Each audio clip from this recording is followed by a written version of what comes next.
Emboozi straight away. Waliwo emboozi ya Khalifa. Khalifah Aganaga. Ngayogera kuki? Remember Chameleon abadde mulwadde. Oh, I know. For the first time, an artist avuddeyo now confessing his love for an artist. I know, which is good. Khalifa agamba he was inspired. Naye teri yakeerako ku page of recent headlining it to rest in peace Chameleon. But really, why would someone do that? Actually, he talked about it yesterday. So naye yakirabe, so era ze condemning that kind of thing. Ayogedde ku bingi nnyo, ayogedde ku bya tebatuukiriza bye yayimba basiima ogenze oba n'abamu bakwagala ogenze. And he's a proud guy. Naye olaba avaayo n'agamba no, he has to. N'agamba ka ego kagundi ono tukateeke wansi aka badman character. Exactly. So n'ayogerako. That is beautiful. Yeah, atunnyonnyodde nga bw'akyalina enteekateeka eziddayo eri. Tumubuuziza kuba bino byogera lwakuba nti okomyawo buganzi ke bakuba akalulu oba ke wakatya oba era n'atunnyonnyola nakyo mpozi ne Lwasi alina obubaka yakonyeeko ne kumitayimbwa musibidde katuwulire entanda y'omukubu. Let us engage Khalifa for these matters.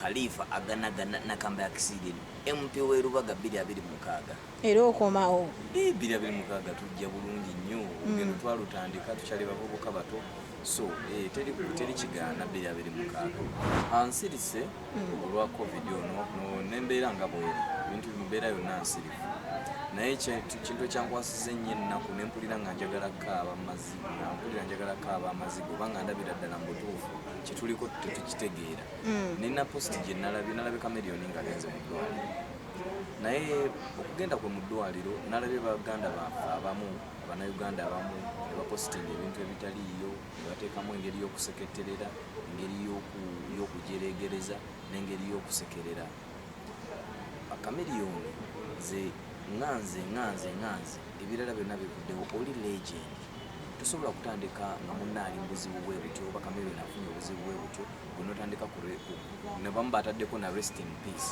omanyi kitegeeza Chameleon ssaawa zino ng'afudde bwetyo bwetwafiirwa radio nga tuli mu byakusaaga tumanyi byakusaaga bapositinze nti radio bannanga ali bubi omusajja afa nga mugamba mbu ali mu kushootinga video mutuufu kya nnaku nnyo era kiswaza nnyo okubeera nga Bannayuganda omuntu nga bw'ati atuyimbidde okumala ebbanga bwe lityo atu-inspirize singa teyali Chameleon abayimbi abamu ffe temwanditulabye naye bambi kya nnaku nnyo omuntu ali mu bizibu oba wetwandibadde tumulagire ennyo laavu wallahi ne mutuukiriza ekintu kye yayimba mbuno basiima ogenze mwagala mumusiima ng'amaze kufa mbadde ngamba eno time gye twandibadde tumukwatirawo ne tubeererawo baganda be ne tubeererawo famire ye kozi oli musajja si muntu wa bulijjo omanyi kitegeeza Chameleon nga Uganda tumufiiriddwa music industry eba eri ludda wa naye kubamu akafaananyi ate olunaamala waneeno abantu nga batandika oba kale bannange eno time gye tulina omusiima eno time gye tulina okugamba omukomfatinga ng'ali mu bizibu tewali watalina bizibu tewali watalwala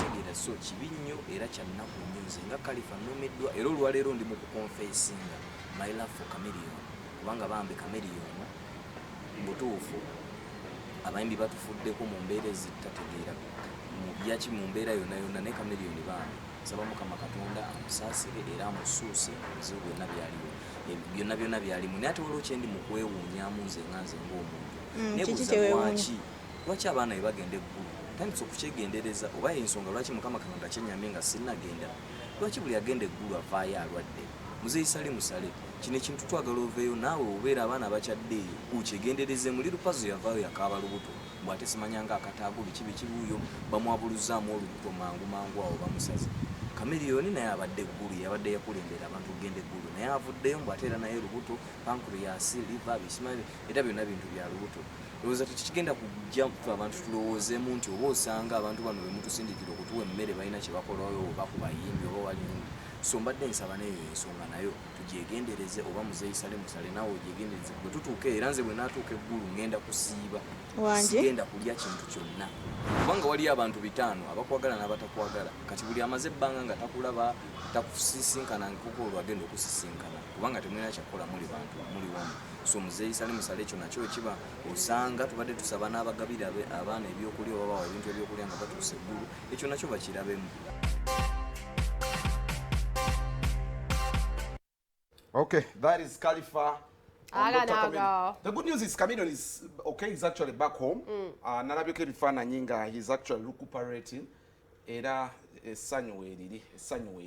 So actually Jackster nina omukyala gwenjagala ennyo abakyala benjawulo bali mu butale n'abaami abatulaba obutale omuli Kibuye omuli buno obutabe nga Usaafi obutale obusinga nentumirako a special greetings to Auntie Senga Susan mu katale Kibuye mpanyo greens okwagala nnyo darling era we mugendanga ekibuye mubuuze Susan wali muguleko she's a very good lady. Pato Glosh ayagala katete Pato Glosh is oba PA wa David naye nga Pato ngenda mugira ngenda musomera akanamba ka CNG obuteteyi ayagala katete ya ku Pato Glosh. I know, thank you darling Pato. Okay, before we went for Maddox I think wabadde embozi ya Mighty Family twagala okugera mukwano baba wasizza